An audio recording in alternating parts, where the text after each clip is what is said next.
শহীদ উসমান হাদি রাহিমাহুল্লাহ তিনি আমাদের প্রেরণা। তিনি বুদ্ধিবৃত্তিক লড়াই কিভাবে বুদ্ধিবৃত্তিক ভাবে করা যায়, বুদ্ধিবৃত্তিক লড়াইকে কিভাবে বুদ্ধিবৃত্তিক ভাবে এগিয়ে নেওয়া যায়, আর অন্যকে তিনি সেই পথ দেখিয়েছিলেন, যার কারণে আধিপত্যবাদীরা তাকে শহীদ করেছে। বিভিন্ন রাজনৈতিক দলের ছাত্র সংগঠনের নেতৃবৃন্দ উস্কানি দিয়েছে প্রকাশ্যে, তাদেরকে গ্রেফতার না করে নিরীহ কিছু মাদ্রাসার শিক্ষকদেরকে গ্রেফতার করা হয়েছে, তাদেরকে জেল হাজতে প্রেরণ করা হচ্ছে। কিন্তু যারা প্রকাশ্যে উস্কানি দিয়েছে তাদের ব্যাপারে কোনো অ্যাকশন নেওয়া হচ্ছে না। এজন্য মাওলানা আইনুল হক কাসিমি হাফিজাল্লাহ সহ এই ইস্যুতে নিরীহ যতজন আলেমকে গ্রেফতার করা হয়েছে, আমরা তাদের স্পষ্ট মুক্তি দাবি জানাচ্ছি। আসসালামু আলাইকুম রহমতুল্লাহ।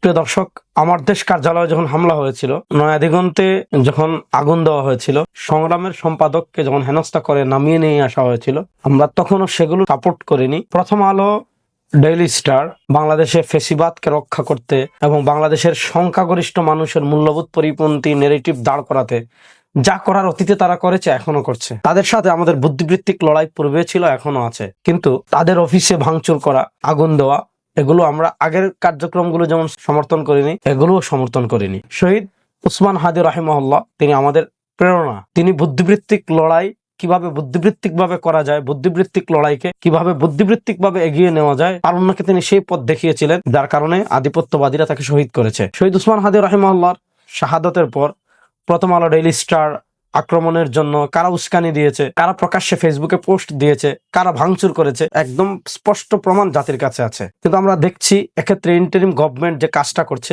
বিভিন্ন রাজনৈতিক দলের ছাত্র সংগঠনের নেতৃবৃন্দ উস্কানি দিয়েছে প্রকাশ্যে, তাদেরকে গ্রেফতার না করে নিরীহ কিছু মাদ্রাসার শিক্ষকদেরকে গ্রেফতার করা হয়েছে।